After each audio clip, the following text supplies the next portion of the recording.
l'action, et il y a des initiatives qui peuvent être complètement des initiatives privées et qui doivent être soutenues. Alors, si elles s'expriment, alors le devoir des autorités locales est de soutenir ça. Car ça crée de l'emploi localement, ça crée de la valeur, ça crée un cercle vertueux de création de valeur locale, ça crée de l'emploi au niveau d'élevage, etc. Je continue mon tour d'horizon. On a parlé d'irrigation. L'irrigation est importante. On mettra en place, là je prends ma petite casquette SIE, on soutiendra les investissements de pompage solaire pour faire du goutte à goutte, pour économiser cette eau, pour avoir la juste irrigation, mais alimentée grâce au solaire qui est extrêmement abondant. D'un point de vue énergie renouvelable et efficacité énergétique, nous avons ici en cette salle, ils prendront la parole tout à l'heure, des projets de centrales solaires, à forte connotation sociale et développement durable. Merci à l'Institut français du développement durable d'être présent. Vous êtes venu de Paris pour être présent ici aujourd'hui. Merci beaucoup pour votre présence aujourd'hui. L'efficacité énergétique. Nous, ici, on est prêt à accompagner en matière d'efficacité énergétique toute la province. Nous avons mis en place un modèle grâce au soutien du ministère de l'Intérieur qui est opérationnel, qui est visible à Salé. Nous sommes en train de le répliquer dans d'autres villes du Maroc. C'est en cours de réplication à Marrakech, par exemple. Eh bien, s'agissant de la province, pourquoi je parle de la province? Parce que Gerada tout seul, en nombre de points lumineux, c'est petit. Donc il faut être capable, il faut créer la masse critique, et il faut être capable d'attirer un opérateur privé. Donc cette masse critique, c'est la raison pour laquelle il faut parler de province. Auquel cas, on mettra un groupement de communes, on créera un groupement de communes avec le soutien, on demandera aux autorités locales de le créer, ce groupement de communes. À partir du moment où le groupement de communes il est créé, eh bien on crée une société de développement local, le modèle il est déjà prêt, on a tout. On a les modèles de contrat entre le groupement de communes et l'opérateur, on a les statuts, on a le pacte d'actionnaires, on a tout, on a les financements, il y a absolument tout qui est prêt pour développer l'éclairage public dans toute la province d'un seul coup et le rationaliser. J'imagine que c'est une facture non négligeable dans votre budget. L'industrie, là aussi, tous les partenaires potentiels n'ont pas pu se déplacer malheureusement aujourd'hui, mais certains sont là, ils s'exprimeront, et je parle des initiatives privées qui sont prêtes à se développer dans cette région, pour autant qu'elles soient soutenues. C'est-à-dire quand un industriel privé vient, eh bien, il faut quelque part, non pas lui dérouler tapis rouge, parce qu'il vient aussi personnifier l'anthrope dans cette affaire-là, mais il faut l'aider. Il a besoin d'un terrain, il a besoin d'autorisation, il a besoin de financement, etc. De s'inscrire dans un cadre national où il y a des programmes qui soutiennent ce genre d'initiative. Ça, il ne faut pas que l'industriel privé qui accepte de venir, qui décide de venir investir à Jalada, trouve des difficultés à aller vers ce à quoi il a droit, tout simplement déjà. Donc ça, il y a une sorte de guichet unique, le CRI a un rôle important à jouer là-dedans, les autorités ont un rôle important à jouer là-dedans. Ça, je parle des initiatives privées. Les infrastructures, j'ai discuté avec monsieur le ministre des Transports par rapport à la route. J'aimerais bien, je voulais en fait une 2 fois 2 voies entre Jarada et Oujda. Donc voilà, une 2 fois 2 voies, pas une autoroute. Le trafic n'est pas encore, alors c'est l'histoire de la poule et de l'œuf. Le trafic n'est pas encore suffisamment important pour justifier, parce qu'il y a des critères qui s'imposent, qui sont applicables partout dans toutes les régions du Maroc. Donc le deal qui a été convenu, c'est le renforcement et l'élargissement et la sécurisation de cette route entre Jarada, dans un premier temps, entre Jarada et Oujda, et derrière, lorsque le volume économique sera au rendez-vous, aucun problème pour faire une 2 fois 2 voies ou faire davantage. Mais il faut qu'on se conforme aux critères. À nous de faire, à nous d'aller gagner le droit d'avoir cette 2 fois 2 voies qui devrait désengorger la région. Ça, c'est important en matière de transport. Il y a une voie ferrée qui a été exploitée, qui aujourd'hui ne l'est plus, ou quasiment plus, avec des gares qui sont à l'abandon aujourd'hui à ce niveau-là. Imaginez que quelqu'un de Ouarfa, il veut s'acheter une chemise, il doit prendre sa voiture, monter à Oujda, acheter une chemise et redescendre. Je caricature à peine, mais je ne suis pas très loin de la vérité. Donc moi, une suggestion, que je soumets aux autorités locales, que je suis prêt à accompagner. Pourquoi? Parce que j'ai des candidats, des gens, au moins un en tout cas, qui presque un mécène. Pourquoi ne faites-vous pas un appel à manifestation d'intérêt pour donner en gestion déléguée la voie ferrée ainsi que les gares, sous réserve que cette voie ferrée soit réactivée, soit maintenue et que les gares deviennent des centres commerciaux avec 3 points de chute, un à Jarada, un à Bouafa et un à Figuig. Voilà. Si vous faites ça, vous allez créer un axe de transport, de transport de marchandises, de développement social, de créer de l'emploi. Et puis, vous allez avoir des premiers centres commerciaux qui vont se développer dans ces villes. Voilà. Ça, c'est des choses qui sont faisables. Ce n'est pas de la science-fiction. C'est des investissements, c'est bancable, et on peut monter les business plans associés à ça. Donc, la culture est importante. Parce que cette histoire a un passé, cette région elle a un passé, elle a une identité culturelle. Donc on a parlé d'un musée tout à l'heure, c'est parfait, mais il n'y a pas que le musée. Donc il est important de valoriser la culture de la région à travers différentes formes de manifestations et de manière à les mettre à disposition, pas uniquement pour le tourisme, mais pour les jeunes. Je pense beaucoup aux jeunes. Pour que cette région se développe, il faut être capable de capter, de garder les jeunes. C'est eux l'avenir de la région, c'est pas vous, c'est pas moi. C'est eux l'avenir de cette région-là. Si on est incapable de sédentariser les jeunes, donc de les intéresser un minimum dans cette région-là, eh bien cette région-là va se retrouver désertique dans quelques dizaines d'années.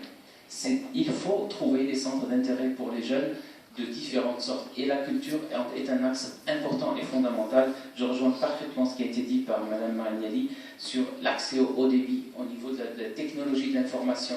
Il faut mettre un cinéma, il faut mettre un théâtre, il faut développer des axes culturels là-bas et travailler, ne serait-ce qu'au niveau régional, avec Oujda, avec d'autres villes, faire des échanges. C'est de l'ordre du possible. Voilà un petit peu ce que je voulais partager avec vous en termes de suggestions, d'orientation, de réflexion. Maintenant, la parole est à vous. Je vais commencer par exemple par... Vous êtes venu de Paris, monsieur Hamel. Merci pour votre déplacement. Je vous invite à venir présenter un petit peu vos idées et votre approche. Très rapidement, monsieur Hamel. J'aurai l'impolitesse de vous couper parce qu'il y a énormément de choses à dire et pardon par avance.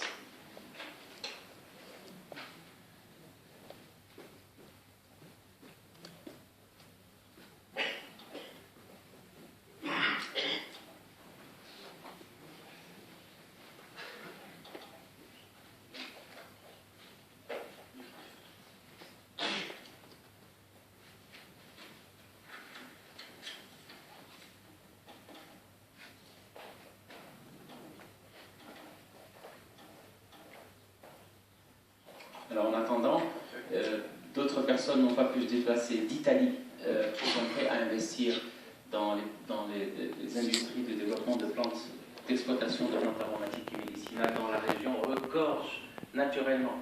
Et là, il y a des choses importantes à faire. Pareil de la France, d'autres personnes de la France, de la région d'Alès, où il y a un industriel qui ne demande qu'à venir et investir dans une usine à ce niveau-là. C'est très créateur d'emplois. Mais là, j'ai pas tout le monde n'est pas là. C'est des personnes que j'ai pris la liberté de contacter en avance de phase. Ils ne sont pas les seuls. Mais tout ça pour illustrer, et là je m'adresse au pouvoir public, aux responsables locaux, pour illustrer le potentiel que vous avez devant vous. Ce potentiel, il ne tient qu'à vous de le sécuriser pour la province de Jarama et l'accompagner. C'est tout. Je ne demande pas venir, mais accompagner. On vous aidera par rapport à ça. Jamais, à vous très rapidement. Puisque je sais que le temps est compté, je tiens à vous remercier, M. le directeur général. Nous sommes évidemment très honorés de pouvoir l'ensemble de ces éléments qui apparaissent extrêmement pertinents et nous constatons, notamment avec l'intervention Madame de la Banque mondiale, que nous nous rejoignons en de nombreux points de vue sur les impératifs du développement durable.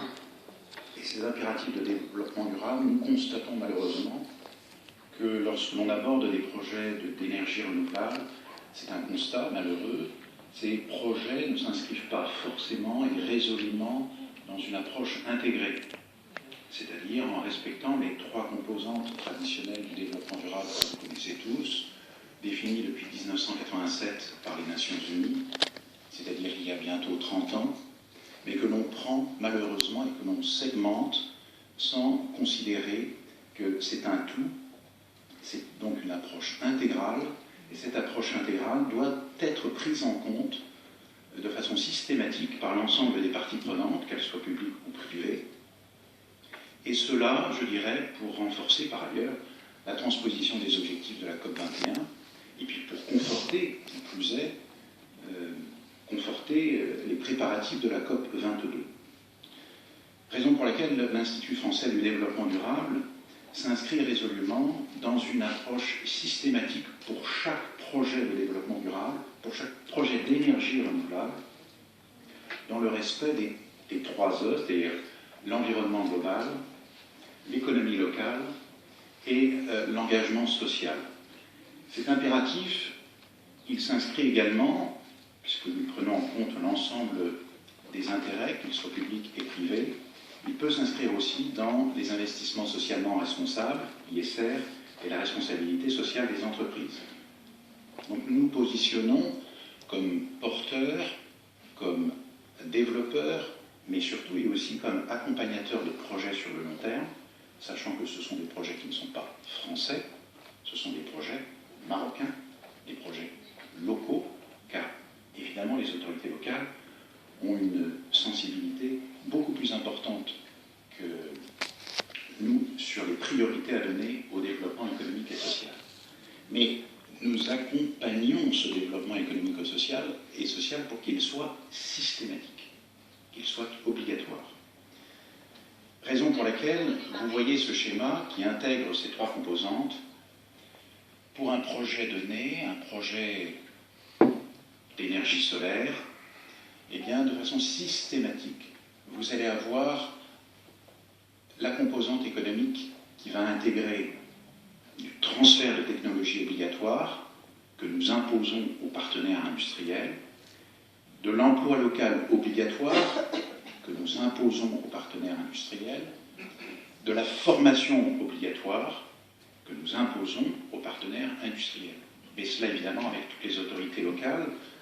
Nous avons une expérience dans ce domaine, ici même au Maroc, nous allons y revenir, mais dans le cadre de la région de l'Oriental, et en particulier de la province de Gerada, nous avons déjà établi des liens avec des partenaires à la fois académiques, à la fois en termes de recherche et de développement, et puis tout ce qui peut concerner d'une façon ou d'une autre l'énergie solaire, avec par exemple l'IRESEN.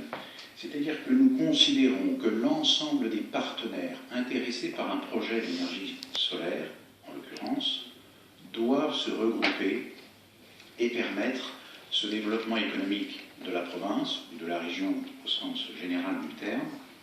Et donc vous voyez l'ensemble des partenaires qui peuvent être impliqués. Nous avons, non pas initié naturellement, mais nous avons fortement encouragé le partenariat entre l'École des mines de Paris et l'IRESEN, qui a été signé il y a quelques années à Oujda. C'est à Oujda que ce partenariat a été signé. Il conviendrait naturellement que la région en soit la première bénéficiaire. Enfin, vous aurez constaté que ce volet social est le plus souvent négligé, trop malheureusement, et ce volet social ne peut se traduire, vous le voyez ici sur ce schéma, par un certain nombre d'initiatives obligatoires en termes de prévention sanitaire, en termes de sensibilisation à l'environnement, en termes d'écotourisme, nous l'avons vérifié, en termes d'insertion des femmes. Donc nous savons qu'avec la SIE, nous avons une certaine communauté de vues dans ce domaine, et nous considérons donc nécessaire à chaque fois que ce réflexe puisse permettre à l'ensemble des autorités de rentrer dans une démarche vertueuse qui permette à chaque fois à la région de prendre en compte l'ensemble de ces initiatives en s'appuyant sur des structures locales. Je le répète toujours, c'est la priorité. Donc une fondation marocaine reconnue d'utilité publique. Nous sommes en lien aussi avec la fondation Mohamed V. Nous avons des réflexions dans ce domaine à ce sujet. Et vous aurez constaté que la démarche de l'IFRAD, elle est déjà présente dans les préoccupations notamment de Sa Majesté Mohamed VI, puisque la citation de 2009, vous voyez, les nouvelles stratégies énergétiques nationales rigoureuses et prometteuses ne peuvent être mises en œuvre avec succès que par la mise à niveau des ressources humaines et l'encouragement de la recherche scientifique. Elle fait également appel à toutes sortes de partenariats entre les secteurs publics et privés, ainsi qu'à une large adhésion des citoyens et de toutes les composantes de la société civile. Donc les préoccupations citoyennes émises par M. Baroudi sont bien au cœur de notre démarche. Nous sommes intervenus au Maroc depuis bientôt 5 ans. Nous avons investi 70 000 € d'investissement sur fonds propres. Nous avons effectué déjà 14 missions sur place, financé une représentation locale, délivré 3 bourses d'études à 3 étudiants marocains. Nous avons ici un chef de projet marocain qui est ingénieur de formation, qui est spécialiste des énergies renouvelables, qui a une gestion éprouvée des problématiques techniques, réglementaires, foncières, administratives, qui a également une gestion éprouvée des problématiques institutionnelles nationales, régionales et locales.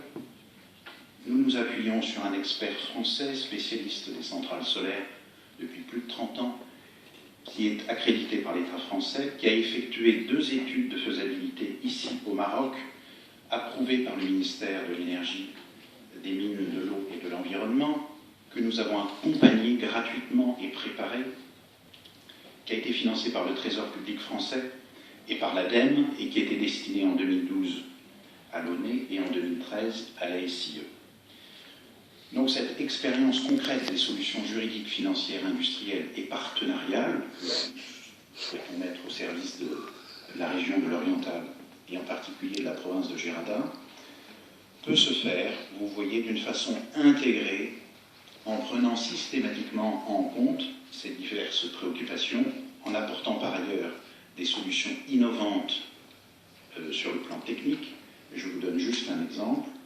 En particulier la possibilité de stockage d'énergie avec la technique du STEP, c'est-à-dire en prenant en compte la dénivellation que l'on constate sur la province de Gerada, qui pourrait aussi la permettre de faire du stockage d'énergie, qui est une des solutions envisagées dans ce domaine. Voilà, on ne voulait pas retenir plus votre attention, mais simplement conclure sur le fait que dans la préparation de la COP22 à Marrakech à la fin de l'année, il y a naturellement un mouvement qui est en train de s'initier, que nous souhaiterions naturellement accompagner, mais qui est absolument majeur en termes d'opportunités pour que cette province puisse être bénéficiaire de l'ensemble de ces caractéristiques de développement durable.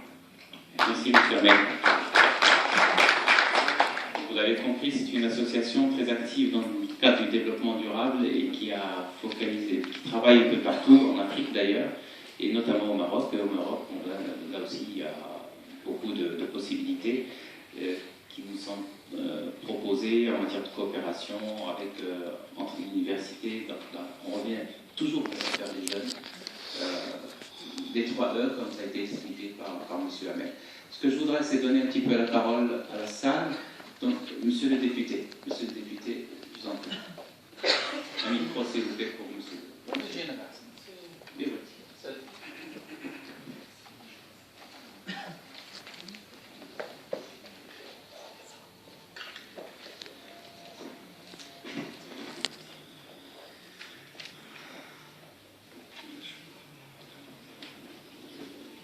Je commencerai par dire bonjour à tout le monde. Monsieur le secrétaire général, monsieur le directeur général, madame la directrice générale, monsieur le président du conseil provincial, madame la députée maire. Alors, sincèrement, j'ai été au courant de ce sujet important pour la région que la fin de la semaine dernière. Et sincèrement, il y a parfois des choses importantes qui se produisent sans qu'on puisse penser ou travailler en âme. Alors, déjà, le choix de la date de ce séminaire sur la transition économique de Gerada, février 2016, et donc la fermeture des mines de Jrada en février de 1998, donc déjà 18 ans, 20 ans après la fermeture de Jrada. Alors paradoxalement, je figure parmi une commission parlementaire qui s'est rendue à Jrada la semaine dernière. Je suis tenu par l'obligation de réserve, c'est une commission pratiquement qui s'assimile à une commission d'enquête, une commission exploratoire, et qui est constituée de tous les groupes parlementaires représentés au niveau du Parlement, et qui s'est rendu à Jrada. Il a eu des débats intéressants, il a pu auditionner et écouter tout le monde. L'objectif de cette commission, c'est de s'intéresser à la question quel bilan attend au niveau de Jrada après 20 ans de la fermeture de cette mine, et puis s'intéresser surtout à la question environnementale et à la question sociale. Il y a ça a été sanctionné par une réunion importante à laquelle tout le monde était présent vendredi dernier. Actuellement, la commission parlementaire va préparer son rapport et qui va être discuté en plénière au niveau de la séance, au niveau des séances publiques de la Chambre des représentants pendant la prochaine session du Parlement. Mais par conséquent, les recommandations de cette matinée intéressantes pour nous seront respectueuses. Alors, permettez-moi d'être un peu très bref. Madame la Présidente, Monsieur le Président ont déjà parlé sur la question de la transition, sur le diagnostic et l'état du lieu au niveau de la Jrada, mais je reviendrai sur 3 ou 4 questions que je considère très importantes par rapport à la thématique de ce séminaire. Alors, c'est en relation avec le bilan des interventions de l'État depuis la fermeture de la mine de Jrada et la mine de Tuissit et de Sidi Bouker. Alors, il faudrait être franc pour dire que l'inventaire de toutes les interventions de l'État sont des interventions qui une portée très limitée. Une portée très limitée, certes que sur la question sociale, l'accompagnement des ouvriers, des salariés qui étaient actifs au niveau de la mine a été couronné de succès. Bon, pas tellement au niveau de la gestion de leurs questions de santé, mais au moins en termes d'indemnité, les choses ont été faites. Il y a beaucoup d'accompagnement qui a été fait et les questions, les différentes contentions ont pratiquement été résolues. Mais en termes de transition économique et de reconversion, il faudrait avouer que le bilan de l'État est pratiquement un bilan très limité. Et pratiquement 20 ans après la fermeture des mines, rien n'a été fait et tout reste à faire. Alors, la question environnementale. La question environnementale, la question écologique est très cruciale. Que ce soit au niveau du reste des déchets miniers qui étaient pratiquement le résultat des exploitations qui étaient antérieurement à la fermeture, mais aussi par rapport à toutes les exploitations qui continuent à se faire. Alors il faudrait rappeler à l'assistance qu'au niveau de Jrada, il y a des permis miniers qui continuent à être octroyés en l'absence de cahier de charge clair permettant au moins de limiter cette activité et la centrer par rapport à la question de transition économique. Alors, paradoxalement, sur ces permis miniers, s'est développé ce qu'on appelle des exploitations artisanales ou anarchiques. Et actuellement, au niveau de Jrada, c'était la question centrale de la commission parlementaire, c'est qu'il y a environ 1200-1500 ouvriers qui continuent à travailler dans des conditions pratiquement loin de toutes les règles d'hygiène, de sécurité.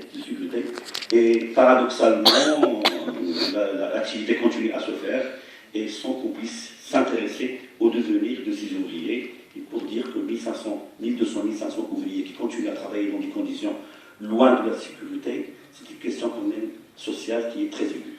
Alors la question environnementale, aussi un autre point important aussi, en termes d'impact sur les activités économiques que nous voulons demain mettre dans le cadre de la reconversion, comme vous le savez, avec ces déchets miniers, avec la poursuite de ces exploitations minières, toute activité future devra être analysée par rapport au risque de contamination des nappes et aussi par rapport à tout l'impact sur les principales activités de la province, notamment en relation avec l'agriculture et l'élevage.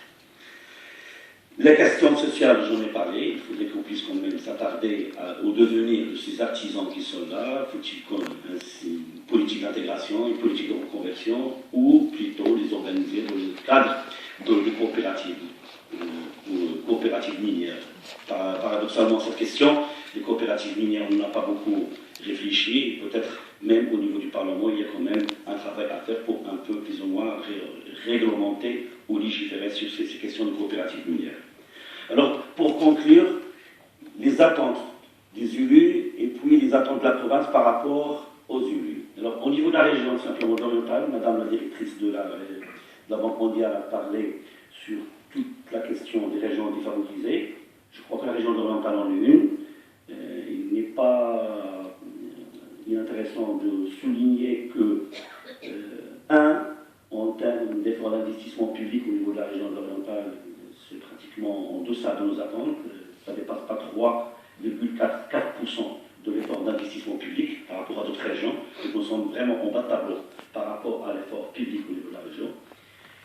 La subvention octroyée par l'État pour le développement de la région, comme la région ne possède pas de ressources propres, fait que la région orientale, pour les critères qui ont été un peu plus ou moins préparés par le pouvoir réglementaire, font que l'orientale va recevoir la subvention minimale par rapport aux autres régions, qui va accentuer aussi, aggraver cette question de régions défavorisées.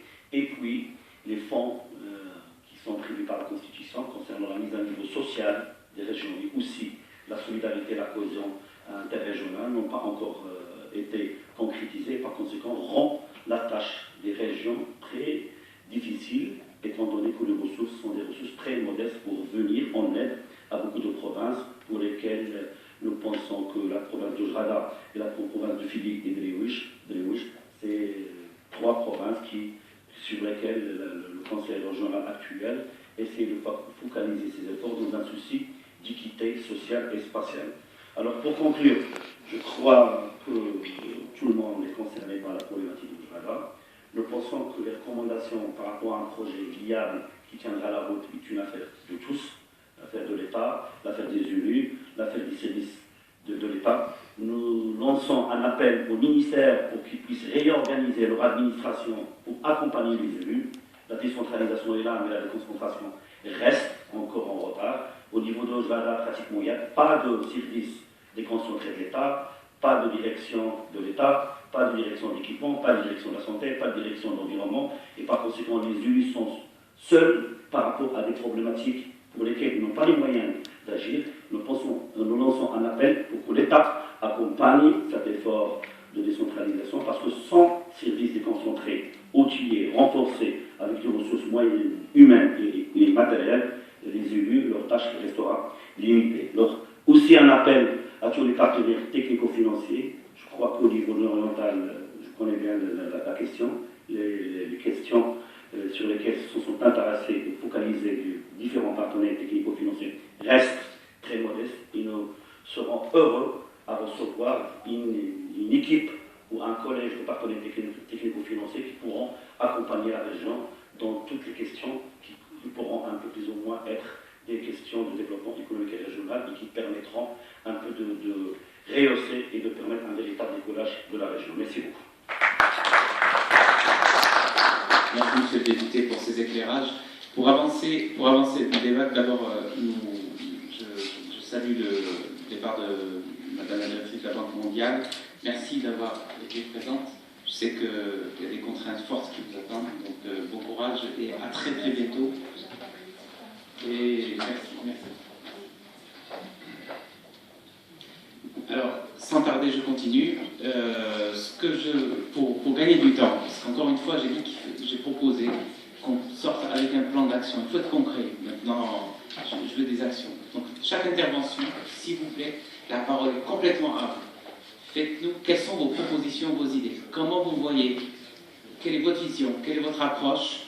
Qu'est-ce que vous suggérez par rapport aux différents sujets? Parce qu'il y a une sorte de voyage à la gare et la région comme un échiquier avec beaucoup de cases. Chaque case, c'est un secteur économique différent.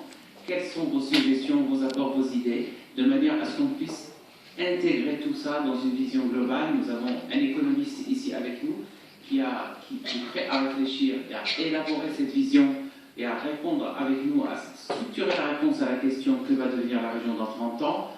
Eh bien, c'est maintenant que les briques doivent se poser sur la table. S'il vous plaît. Vous allez tous parler. Un autre propos, s'il vous plaît.